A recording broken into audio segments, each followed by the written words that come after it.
United States, the great state of Florida, and this honorable court. Thank you. You may be seated.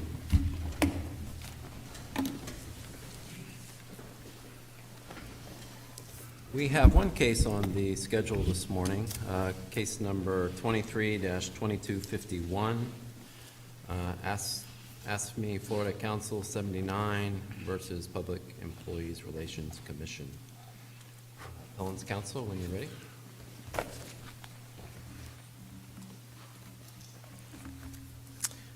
May it please the court, Matthew Blumen for Appellant AFSCME Florida Council 79, and I would like to reserve 5 minutes of my time for rebuttal, please. Noted. Thank you. Thank you.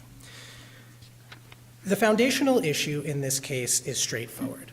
AFSCME Council 79, a labor union, applied to renew its annual license on July 31st of the year 2023. In that application, AFSCME included all of the information required under the licensure statute at the time. That would be section 447.305. And it paid the required $15 fee. However, the appellee, the Public Employees Relations Commission, who is charged with reviewing these licensure applications, denied AFSCME's application on the ground that the application did not include information required by a version of the licensure statute that was not yet in effect on the date of denial. Counsel, what if, I know we'll get to this later, but there was a later application that was accepted. Took them, by my count, nearly 3 months from the time of that application to the time it was accepted. So my question to you is, this was filed on July 31st. Correct. If PERC had taken until after October 1st of 2023 to decide this application, why would they have been, I assume you're going to say that they still would have had to go under the 2022 law. Correct. But what is it in the statute that would have required them to ignore what by then would be the current law? 2 responses to that, Your Honor, if you'll allow it. The first response would be that that's not what they did, right? So this court is here to review PERC's denial, which took place in August of 2023, which was well before the October 1st, 2023 effective date. So it's AFSCME's position that that was legal error, and therefore it's reversible legal error. To your question about what would have happened if it had waited, it's our position that the October 1st date is mentioned 2 times in Senate Bill 256 of 2023, which is the bill that amended section 447.305. The first time it's mentioned is at the beginning, where it says effective October 1st, 2023, section 447.305 Florida statutes is amended to read. And so it's our position that on July 31st and on August 5th, that effective date had not happened, and therefore the statute had not yet been amended. And so the statute spoke as of its prior version, as this court has said in Dewberry and many cases since, as the Florida Supreme Court has said in Dewberry in many cases since. However, later there is a provision in the statute itself that says for applications for renewal on or after October 1st, 2023, and then it goes on to lay out the rest of the requirements that were added by Senate Bill 256 of 2023. So we think that reading the effective date together with the second mention of October 1st, 2023, the proper reading remains that it applied to the new information, the new requirements applied to applications that were filed on or after October 1st, 2023. Now, we know PERC's argument is that it applied to applications that were due on or after October 1st, 2023. And, both of those interpretations require looking at the language and trying to divine whether the legislature meant filed or due. So I'm not saying it applies when I say this, but Yes. Isn't it true that in 2024 they changed it to make it clear that PERC's interpretation is the one that the legislature accepts now? No, it's not true, Your Honor. It is true that Senate Bill 1746 of 2024 did amend 447.305, and it's also true that it referenced applications filed on or after July 1st of 2023, but it did not say in straightforward or really any terms what was to be done with applications otherwise that were filed subsequent to the effective date of the new statute. And interestingly, it refers to applications filed on or after July 1st, 2023, but of course, Senate Bill 256 of 2023 took effect on May 9th. No, I'm not Yeah. saying of when it took effect, but it does change in subsection 3, that, let me see, there's certain documentation that must be required preceding the date upon which the current registration is scheduled to end, which tells me that they meant to say that the operative date was the date that the registration was scheduled to end, not when the application was made. Well, I think it's hard to know what they meant, Your Honor, from the way that the statute was amended. It was not unambiguous, but as we argue in our briefs, I think this is actually a classic example of why the Florida Supreme Court has instructed that we look to the supremacy of text method so clearly when looking at the plain text of statutes. And so when we're here, I believe what we should be looking at in interpreting this provision is the version of 447.305 that was on the books prior to Senate Bill 256 of 2023, and then the language that was put in Senate Bill 256 of 2023. And what a subsequent legislature did, what it did or did not mean. The Third District Court of Appeals this year in State versus Croce has interpreted the supremacy of text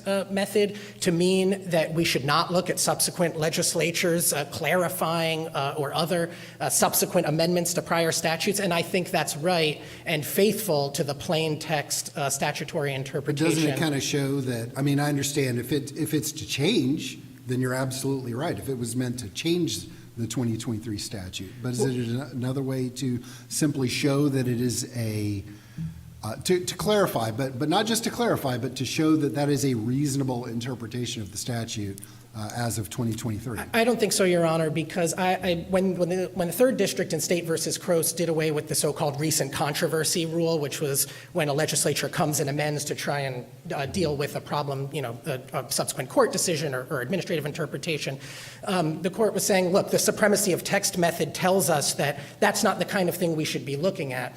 And to suggest to the notion that there's some distinction to a clarifying amendment versus a controversy resolving amendment, I think is a distinction without a difference when it comes to looking to what the Florida Supreme Court has said about the supremacy of text method. I'm not aware of any case that says that there's a distinction between resolving a recent controversy and clarifying a prior meaning.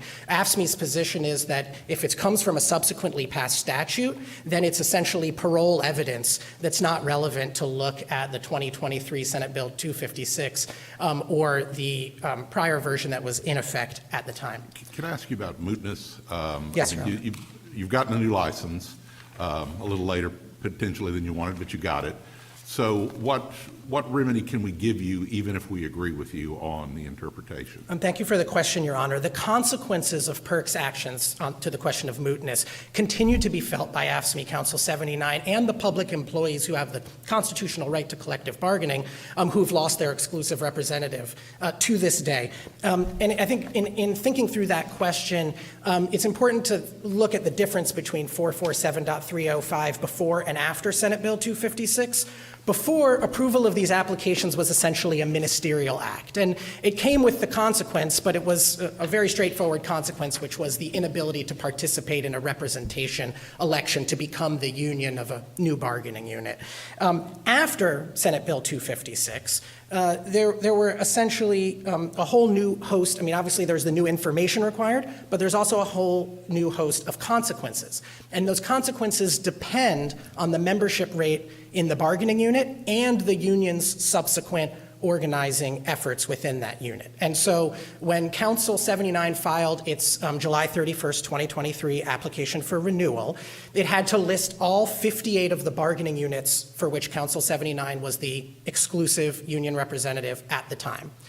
For 6 of those units, Council 79 reported membership rates above 60%. So those 6 units were, Council 79 was automatically recertified as the union representing those units. But for 18 more units, where AFSCME Council 79 reported under 60% membership, Council 79 was able to go out and do what SB 256 says needs to be done after October 1st, 2023, to avoid decertification, and that was to gather fresh showing of interest, desire to be represented by Council 79, member cards, showing of interest cards, not membership cards, from the members of those 18 bargaining units. Council 79 did that, and so there were 18 recertification elections that needed to take place. Well, Your Honor, not all of those elections have yet taken place. 14 of them have, but there are still 4 units from Council 79's application for registration that was granted, which have still not had these representation elections, where their status as the bargaining agent is going to be called into question, and where Council 79 is going to have to pay a statutory fee in the event. And I understand what Yes, you're Your saying, but the license is, or the registration is for a year, right? Yes, Your Honor. And then the statute is effective October of '23. So even notwithstanding that, wouldn't you still be under the new law now? I don't think so, Your Honor. I think that this court's decision in Lavernia, and I am sensitive to my time, and I want to address the court's desire to talk about jurisdiction as well. But in Lavernia, this court recognized a fairness exception to the general rule involving licensure, which is that if a license is denied during the pendency of an application, you go back and review it under the licensing law that comes into effect. And that fairness exception is exactly for situations like this, where it's not that the agency denied it and DOA said, look at some different facts. It's where there was a clear legal error below. And we cite the 3 cases referenced in Lavernia in our briefs, but one of them is particularly on point, or rather 2 of them. One involved an unreasonable delay, and we would argue that the delay in this case is patently unreasonable because it was an error of law. But the other, which involved a midwives licensing scheme, which was Department of Health and Rehabilitation Services versus Petty Eifert, which can be found at 443 Southern 2nd 266. It's a 1983 decision of this court, the 1st District, was on all fours, because in that case, this court determined that the Department of Health and Rehabilitation Services had made a legal error in denying midwives licenses. Everybody agreed that there was an intervening statute under which the midwifery license applicants would not have qualified for a midwives license, but nevertheless, this court sent that case back and said the midwives licenses should be evaluated under the law that was in effect before the statutory amendment. That is extraordinarily similar to the facts before this court right now. Because that was an annual license? I don't know the answer to that question, but That's fairly important, isn't it? Because what I hear you saying is the remedy you seek is one that we tell PERC that they're going to evaluate your application perhaps sometime in 2025 based on a 2022 law that's twice been changed, and that's procedural. It's procedural law, and that's going to take you into 2026. Well, based on the 2022 law that's not there anymore. 2 points, Your Honor. The first is that although it's procedural, it affects substantive rights, specifically the right to collective bargaining, and the presumption against retroactivity and the need for effective dates to speak by their own terms is clearly applies in this case, notwithstanding the fact that it's a procedural mechanism at place, and the Florida Supreme Court's cases are clear on that. But I would argue further that the fact it's an annual license actually makes this lower stakes for this court to send back. Imagine, if you would, that a midwives license was forever, right? Then you'd be sending this case back to have a healthcare provider given a license to practice that was contrary to law for time immaterial. Here, AFSCME Council 79 has no choice but to comply with this law. It is complying with it. It will continue to comply with it. Granting it the year that the legislature intended by delaying the effective date merely gives AFSCME the ability to get its affairs in order for a year on those membership rates, on the showing of interest cards, to avoid the decertifications, of which there were more than 30, and recertification elections, which it was subjected to because of PERC's legal error. So actually, I think the fact it's a one-year license argues in favor of remand to apply the law in effect at the time, not to the contrary. And I see that I'm down to a minute and a half, so if the court would like me to address jurisdiction, I'd be happy to, or I can Please, wait till I yes, come we'll back. give each side an additional 2 minutes. Thank you, Your Honor. So on the point with respect to jurisdiction, and of course, it's hard to know exactly what the court was thinking in asking the parties to address it, but looking to Article 5, Section 4, the district courts of appeal have power of direct review over administrative action as prescribed by general law. Here, that general law is the Public Employees Relations Act. I think it's clearly a general law under this Florida Supreme Court's decision in Florida with respect, which deals with medical marijuana licensure. And so then the question is, what do we do with 447.504? And that refers back to review final orders of the commission pursuant to Section 120.68, which is the Administrative Procedures Act. This was clearly a final order. It's captioned final order. It finally denied the registration. Is it a final order if it sounded to me like a dismiss without prejudice, refile it. The order said refile your application. It said to refile it, but it was a final order and it had final consequences, Your Honor. And I think here the question of jurisdiction. Isn't that kind of the point of a dismissal without prejudice? In say a civil action, is that you have the chance to refile? In a civil action, if you had the opportunity to refile under the same law and there weren't a retroactivity problem, then sure. But the reason this was a final order is because it came with final consequences. More than 30 bargaining units representing tens of thousands of public servants in this state have been decertified. And that involves state and local employees.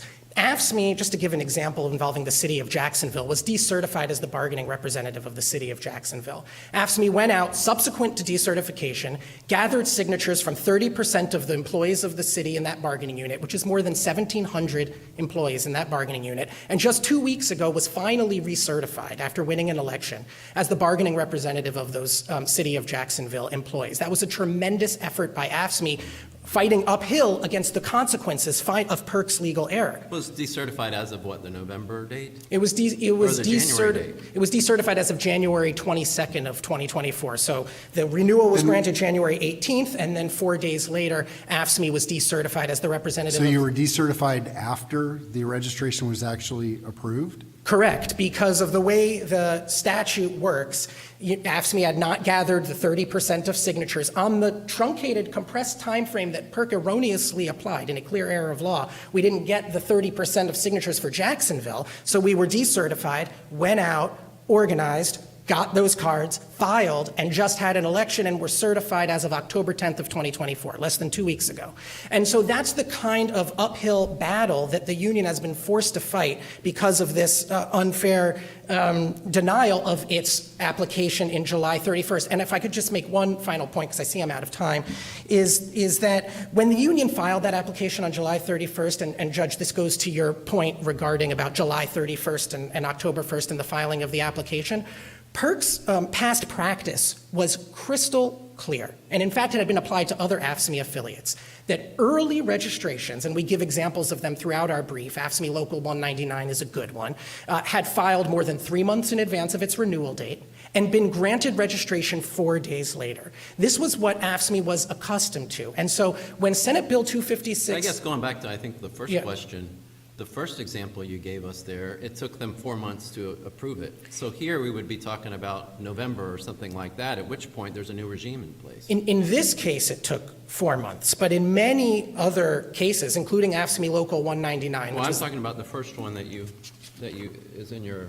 the first one, I think. Oh, the page 7 of your firefighters initial- example. The And firefighters. indeed, there were instances of delay, and part of the reason... Well, I think the second example was 1.5 months. So this idea of ministerial, I don't know what ministerial is in that kind of context. Well, sometimes, and PERC's counsel may be able to speak to this, but sometimes PERC will review an application and find a deficiency, and certainly much more before Senate Bill 256 of 2023. If they found a deficiency on the face, they would send it back to the union to correct it, and that can take time. But in AFSCME's experience where we've come forward with correct and complete information, it is a ministerial act for PERC prior to Senate Bill 256 of 2023 to review the application, see whether the required information is there, has the fee been filed, and then to stamp it approved like they did with AFSCME Local 199. So all AFSCME did here was rely on the past practice and the guidebook that PERC had published telling unions to file at least 15 days in advance of the date of revocation. Not exactly 15 or within 15, but at least 15. And I'm just quoting from Appellee's brief on that point. So I do see that I'm out of time. I want to be respectful to the court. Thank you. Let's add 3 minutes for the rebuttal, and that probably means we add 4 minutes or so for appellees.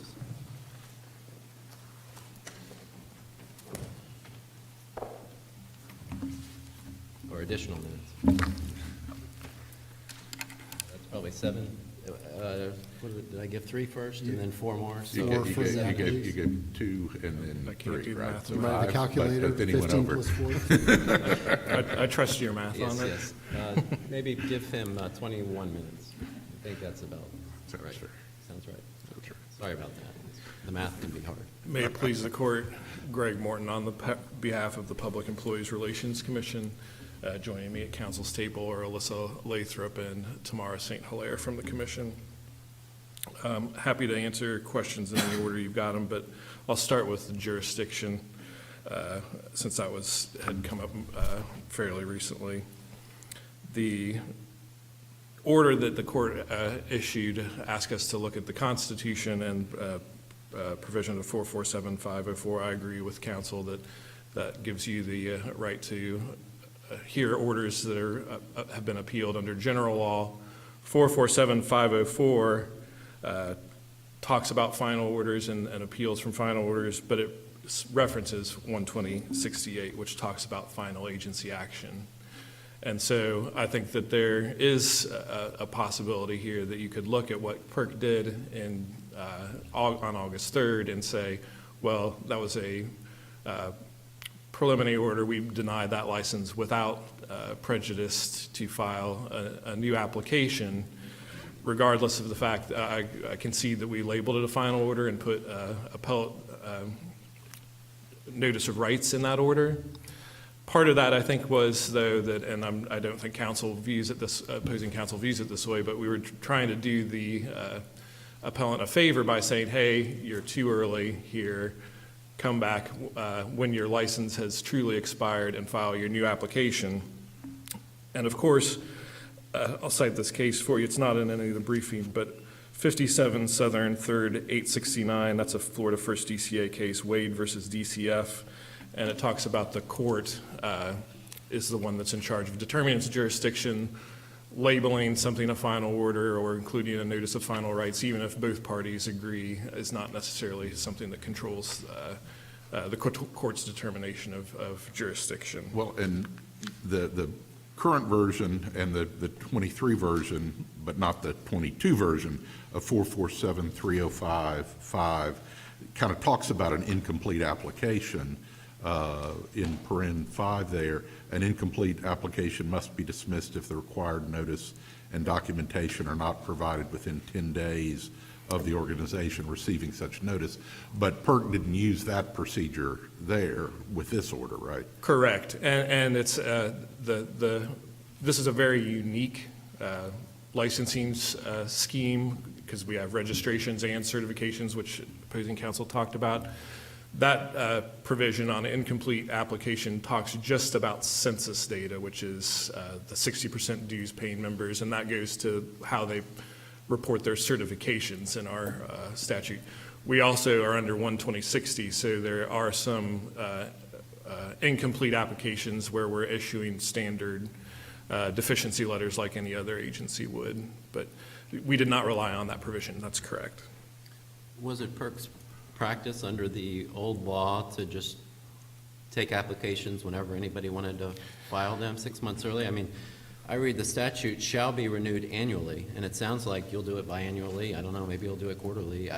What's the disconnect there, given that the statute says shall be renewed annually? And I think that that's an excellent question. And part of what we're doing, and we've been living with it for the past year, is implementing SB 256. So much of the case law that they've cited in their brief that talks about PERC's decisions applied under pre-SB 256 case law. where the registration requirement was much more ministerial. Well, I'm reading from the prior law. Yeah, correct. And so the only penalty for not having that annual registration was you couldn't participate in an election, couldn't become a certified bargaining agent. So we have situations where they would lapse, people would file early, and we would grant them.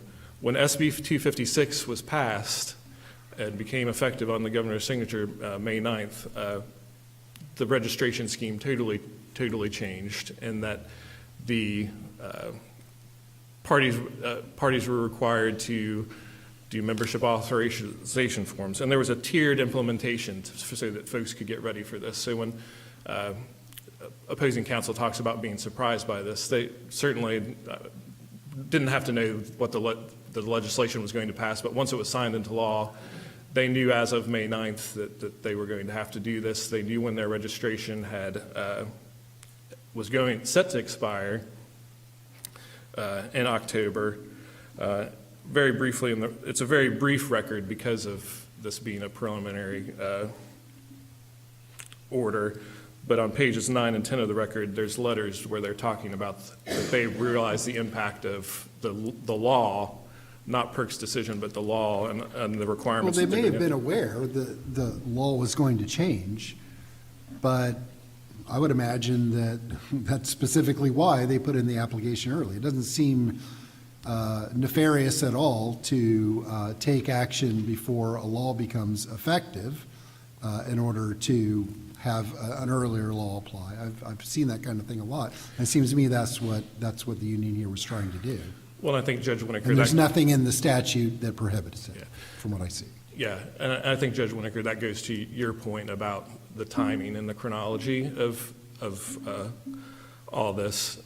In the initial brief, all the decisions on retroactivity that are cited are general retroactivity decisions. In Florida, we operate under a different rule for licensure statutes, which is you don't backdate which law applies to the date the application comes in, and that's the EJ case and several of the other ones that we've cited in our brief. So the fact that they filed that application in July does not control which law applies. You noted that it took us 3 months to grant the application they filed in October. The year before, in 2022, it took a month for us to grant that application. So depending on the level of review that we need to do, the complication of the application, a number of different factors could enter into that and could delay it. The cases that they've relied on, talking about situations where the agency did something wrong or delay, I think the opposing counsel uses the term delay, are not applicable here because we did not delay. We, in fact, acted on it early and said, hey, this is premature, you need to come back because your license does not expire until October. But I mean, my driver's license doesn't expire until 25, but I could go and renew it right now, right? I mean, so the fact that it expires, what does that have any bearing in the statute as it existed at the time the application was put in place on when you can apply for renewal? That's correct. However, then that would get into some of our arguments on, well, what is the remedy? We're here. Well, I mean, I understand mootness, but, and I guess we could look at mootness first, or we could look at the law first. But in talking about the law as opposed to mootness, kind of in accord with what Judge Winokur was asking, if the, FWC puts in place, as of October 1, you have to have a hunter safety course to get or renew a hunting license, and I go and renew my hunting license on September 30th, I don't think FWC could say you got to have the hunter safety course to renew your license, right? So I mean, it seems to me that's kind of what you're doing here. I would disagree only in that this SB 256 was a tiered law that had different stages of implementation. So as of May 9th, the entire law was in place, and it came into effect at different points in time. So, but the licensing part was effective, or the registration part rather, was effective October 1, right, of 23. For licenses that expired, or for any license that expired after October 1. What is it yes. about the text of SB 256 that supports that interpretation? That it applied to licenses that expired after October 1 instead of applications filed after October 1? And I agree that there's some ambiguity in the statute. I think that our interpretation and of the statutory text is correct, that it was for registrations that expired after October 1st. And without getting too far into the weeds on the recent controversy rule, because I've read that decision and see where the court's coming from, but SB 1746 clearly embraced PERC's interpretation of how the law is appropriately read and demonstrates that was the legislature's intent, not just because of the adding the language that you referenced, Judge Whitaker, but they removed in SB 1746 the audit requirement and backdated the audit requirement to any application that was filed July 1st or after. Well, if October 1st was the controlling date for that, then anyone that had filed their application before that would have not been filing an audit with that application as well. So I think that supports our reading of the statute as only applying to registration that said it had expired, that were set to expire after October 1st. So if their registration had expired before October 1st, yes, we would have granted it under the old statutory law. Under the new law, because their registration now expires after October 1st, they were had to comply with those requirements. And I cut you off when you were going to talk about mootness. Could we direct you to that and see what Yes. your response is on that issue? Yeah, I know that we'd briefed this in a motion, and then your order denying it, you asked us to, or said that we could address it again. We're now October 1st, 2024. We've gone through an entire renewal cycle of registrations. Under any, if we had granted the application on the day that they had filed it, which never happens, because there's always some built-in review, we would now be in a position where their license expired and they would be required to file all the additional requirements as well. And also, they've got their license that expires, Well, I mean, registration that expires January 1st. that's all true, and I don't think the union is denying that. They are claiming an exception to mootness, which I presume means that they, I don't want to speak for appellants in this case, but that they agree that it's moot, but that an exception applies. And it seems that the argument is pretty simple. If you apply the 2022 statute, there are matters that they were not required to comply with. And if you apply that, which is what their argument is, and if you apply the 2023 statute, there's an enormous amount of consequences that they have had to comply with that they wouldn't have to if you applied it. So in that respect, it's not, the mootness doctrine does not keep this appeal from going forward. Can you speak to that? To the extent that I disagree in that gets into the exception that talks about collateral consequences of the decision. And this is where PERC's registration and certification scheme are very unique. The registration is an annual registration that to represent these different unions with different employers around the state, you have to have a registration, and then you get your certification.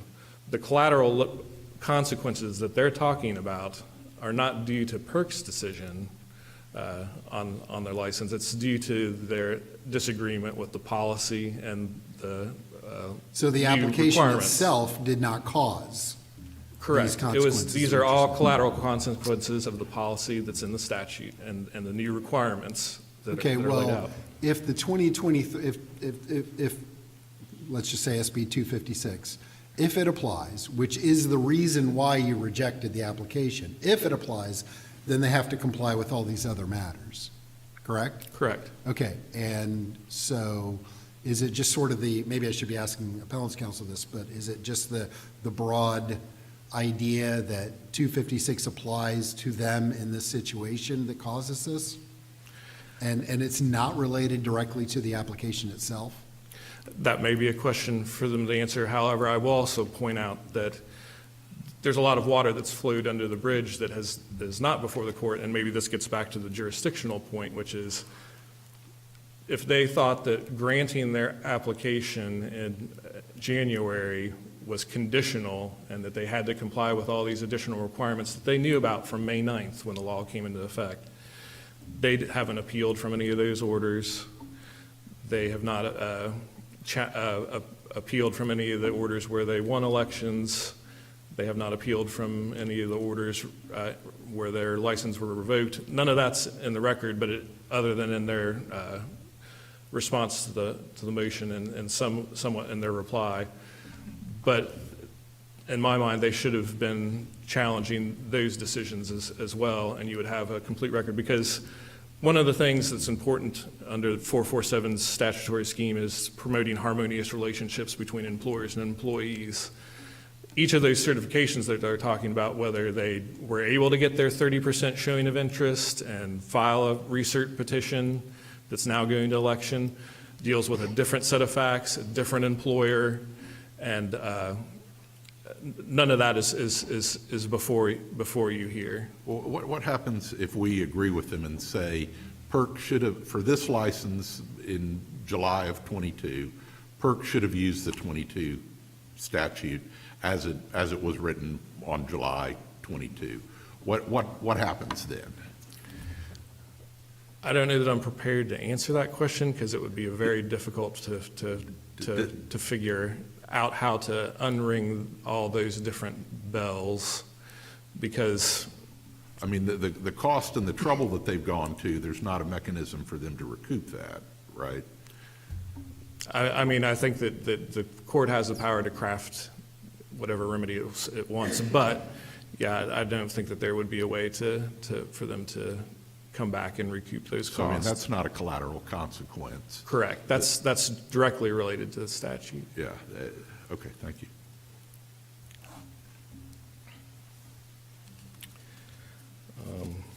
So you've got about 5 minutes left.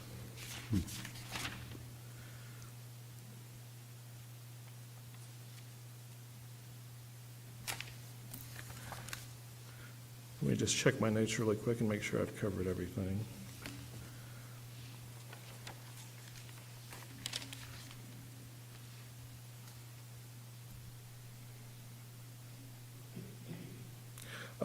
I know that rulemaking was brought up as one of their arguments on their brief. I'll rely on our briefing on that, but just if there are no other questions, I think there's many paths to affirmance here between the jurisdictional issue that you all have identified as being potentially that this was a preliminary order, mootness.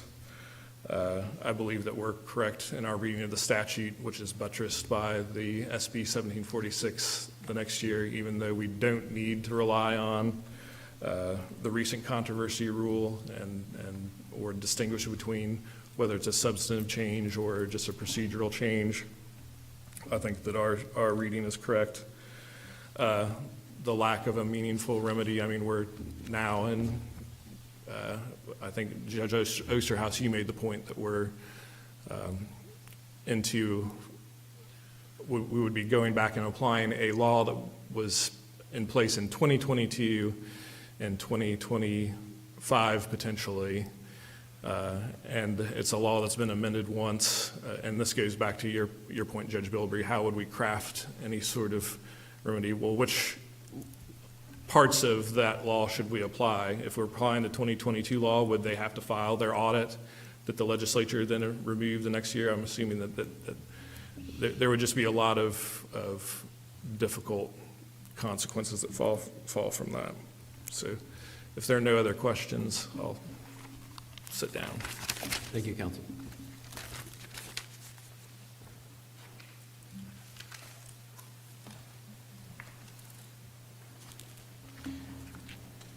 May it please the court, just a few quick points. If we could set his clock to 3 minutes. Thank you, Your Honor. I just want to start with something that counsel for the commission said, and I'm quoting in argument. As of May 9th, the entire law was in effect. That was a statement that we heard today. So there's been effectively a concession that what the commission did in this instance was to look at a statute, Section 4 of which, Senate Bill 256 of 2023, said effective as of October 1st, 2023, 447.305 shall be amended to read. And nevertheless, the commission applied the October 1 and forward version when it denied AFSCME's application on August 5th. That is a clear error of law, and whether it could have waited 90 days or it didn't wait, it has committed an error of law by applying a statute before it took effect. And as a result of the court's order asking the parties to address jurisdiction, we took a close look at 120.68, the judicial review provision of the Administrative Procedures Act. And it's actually very interesting. It instructs that the district courts of appeal, and it uses mandatory language, shall remand a case for further proceedings. I'm looking at subsection 7. When it finds that, and it lists a number of mandatory instances of remand, one of which is that and then now I'm at 7E, the agency's exercise of discretion was inconsistent with officially stated agency policy or a prior agency practice. Well, we've established that the prior agency practice was to treat this as a ministerial act and grant the registrations. Didn't do that. And then 4, otherwise in violation of a statutory provision. So what the APA is saying is that when you find an error of law, it's mandatory that there be a remand. And elsewhere throughout 120.68, it's quite extraordinary how broad the provision is. It, at sub 2, allows this court to order such ancillary relief as the court finds necessary to redress the effects of official action wrongfully taken or withheld. So PERC withheld the license to which AFSCME was entitled under the law in effect at the time. And the direct consequence of withholding that license was the decertification of more than 30 collective bargaining units in this state, representing tens of thousands of employees, not to mention 18 elections, which the union was subjected to that it should not have been, 4 of which have not yet been held. So I want to go now quickly to the point about mootness, because I appreciate the question about whether the collateral consequences here are the result of SB 256 or the result of PERC's actions. They are quite clearly the result of PERC's actions. If PERC had granted the application on August 5th when it denied it, that would have given AFSCME an entire year to work with the members of those bargaining units to sign them up for membership and maybe get above the 60% automatic recertification threshold. Would have given them the ability to organize and sign up the members of those units on showing of interest cards, maybe get them to 30% within a year, as opposed to within just a handful of months, in order to avoid decertification. But AFSCME wasn't given that grace period that the legislature intended. Correct me if the way I understand this is that subsection 6 of the new statute under Senate Bill 256. Correct. It's not really part of the application process per se.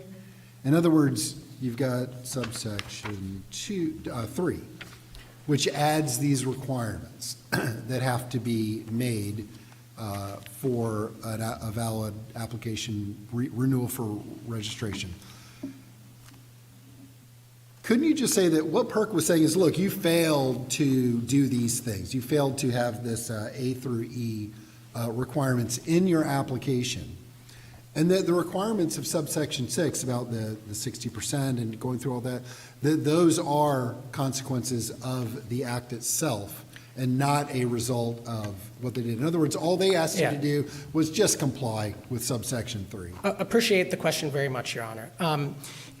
The answer is no, because the way, and then PERC's counsel spoke to this a little bit, it is a unique licensure scheme. And the way that it works is that those requirements at 6 are only triggered 30 days following the expiration of a license. So they really go hand in hand, and I think Perks Council acknowledged this, right? So if AFSCME's July 31, 2023 application had been granted, then the expiration date of that license would have been kicked forward to July 31st of 2024, and that would have provided the year that AFSCME absolutely expected it was going to receive. And I just can't focus on that enough. Perks Council has been quite clear that the prior practice, and Judge Osterhaus asked this question, that the prior practice was when they received an application, there'd be a quick review, and if everything was there, they would just grant it as a ministerial act. Well, we did exactly what Judge Winokur acknowledged was not nefarious and in fact is quite common with heavily regulated entities.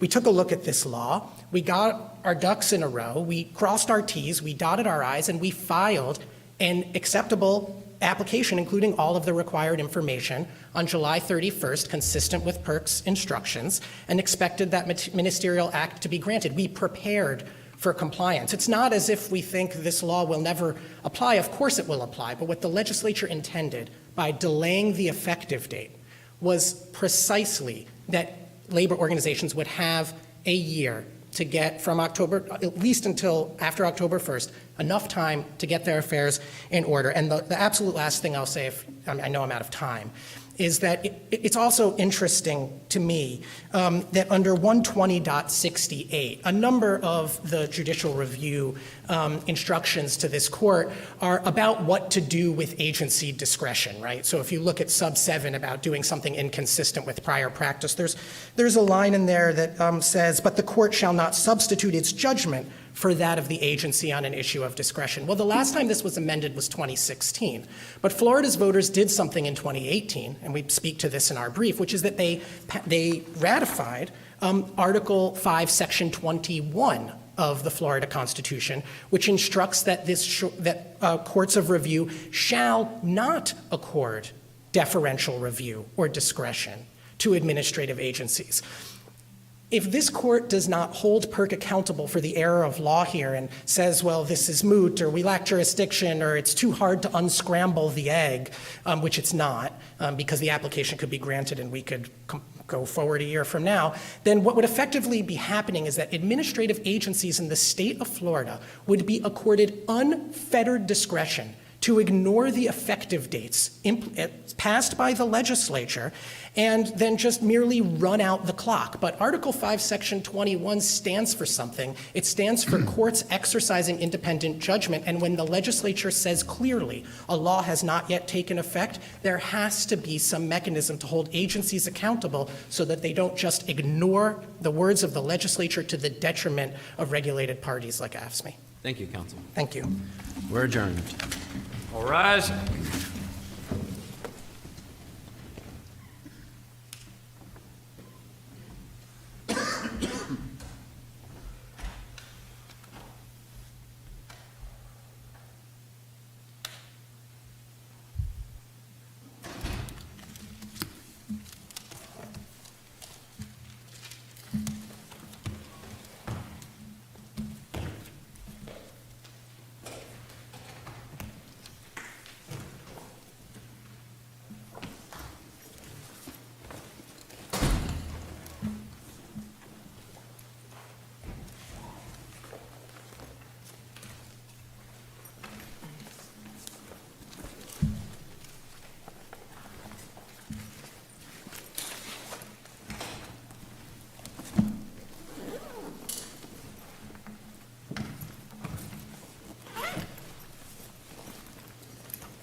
citizen